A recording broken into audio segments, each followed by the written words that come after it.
One of the great mistakes of piano beginners is they play lots and lots of pieces, but they don't give enough attention to piano techniques. Hence, it limits their improvement and they're not able to progress further in piano. Technique number 6 are your major and your minor scales. Let's do some easy ones. A major scale sounds like this. And a minor scale sounds like this. There are a few types, but let's do the most famous one, which is a harmonic minor. Let's just go back to major scales for a second. As piano players, eventually we actually want to learn the scales for all the possible keys. So in piano there are 12 keys, right? 1, 2, 3, 4, 5, 6, 7, 8, 9, 10, 11, 12, and it just repeats after that. 1, 2, 3, 4, 5, because it goes back to C. So eventually over time, this might take a few months or maybe even a few years. You want to be able to play at least all the majors, hopefully all the minors as well, of starting on every different key. As a beginner, you want to get familiar with how to play major scales starting at least from all the white notes. Knowing and playing major and minor scales are good not just for technique, but also your theoretical knowledge as well. For example, if I had to learn a piece in E major, I wouldn't have too much problem learning the piece. I would learn it pretty quickly, simply because I practice E major scales a lot and I understand the system of E major, which is to have 4 sharps in it: F sharp, C sharp, G sharp, and D sharp. This is a pretty deep topic to cover, in just this little short video, but make sure you're taking time to study and knowing what the notes are in the different major and the minor scales.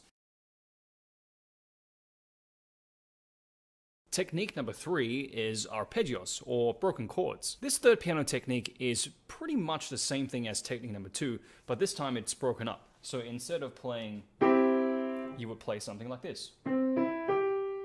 That's called an arpeggio. If I were to string several rounds of that together, it would sound like this. For example, C, E, G, C, E, G.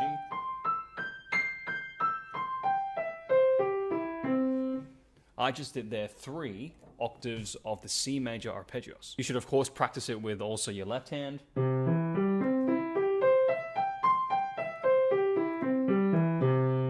Or even hands together. I'll do 4 octaves for you.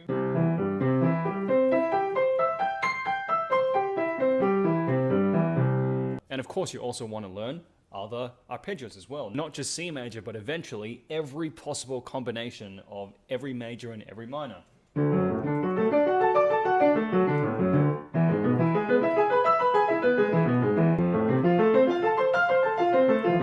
So on and so forth. Technique number 5 is octaves. Octaves are potentially a pretty tension-inducing technique, especially for smaller hands. So make sure you're practicing them with a relaxed wrist and a relaxed arm. To start, you can just play the very basic C major scale.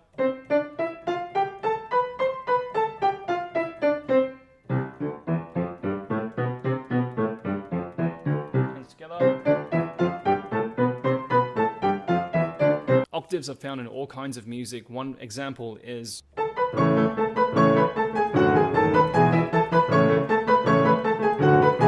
that was Turkish March by Mozart.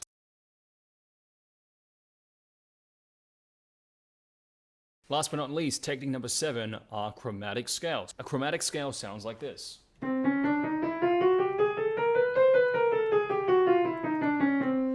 It basically means in whichever direction you're going to play all the possible notes on the piano.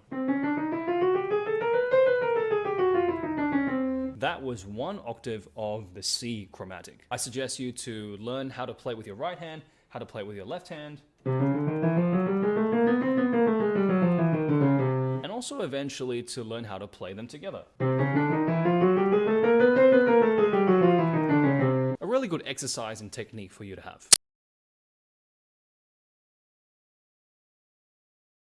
We are now going to try breaking up those chords and those inversions, and this is where it's going to start being a little bit more technical, and you're going to really know the notes within the chords well. And it would also be a good idea just to simply say the notes as you play them to really enforce the notes. So let's go back to piano and I will now show you the second exercise. So I'm just going to teach you a broken chord. We'll do 3 beats in a bar. You're going to play though through the inversions of all the diatonic chords again, but this time we're going to break up the chords like that.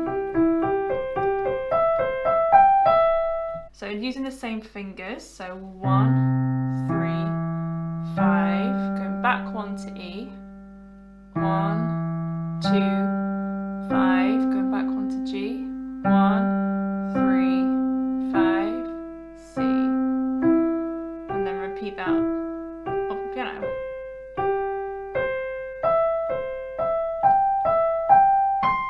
So we can do the same in the left hand now.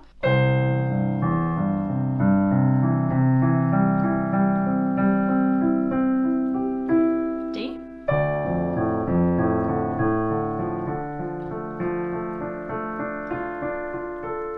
E minor.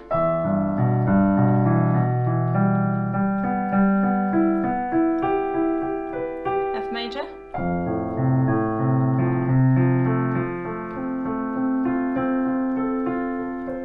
G major,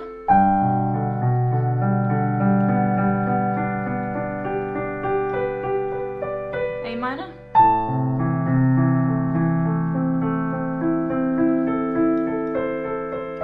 D diminished.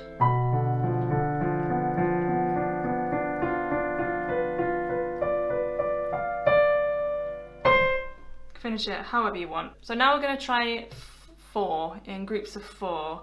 So you go 1, 2, 3, 5. So create the movement in your wrist if you have smaller hands to help you move.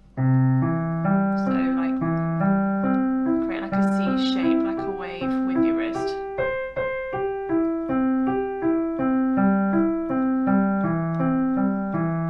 So you can use your 3 or your 4, whichever is most comfortable.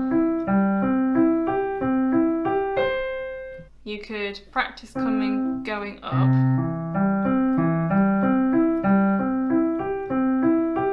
and then practice coming down.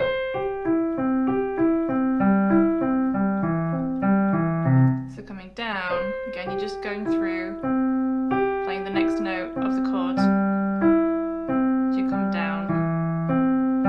Again, only playing the 3 notes within the triad.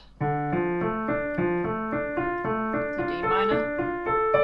Exact same pattern, and because it's all the white notes, once you've got the hang of C major, the rest of them kind of fall into place a bit more. F major, G major, A minor, B diminished. So don't forget to practice these in both hands.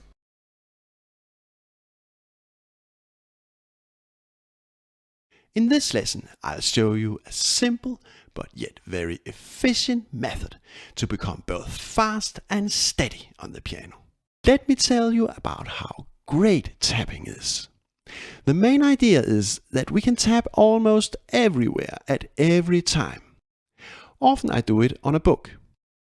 This is my scrapbook, by the way, for writing down crazy ideas.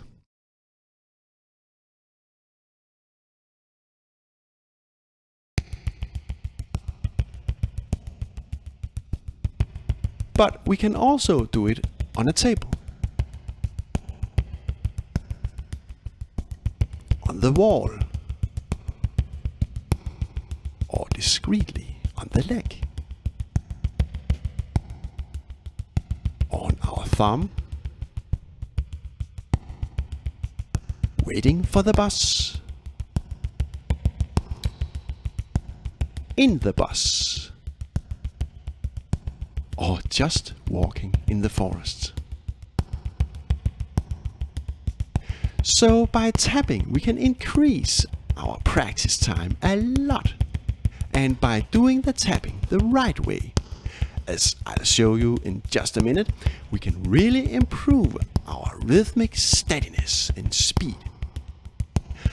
By tapping we build up a strong connection between fingers and brain, so to speak. But don't stress about it. Do the tapping only when you feel for it.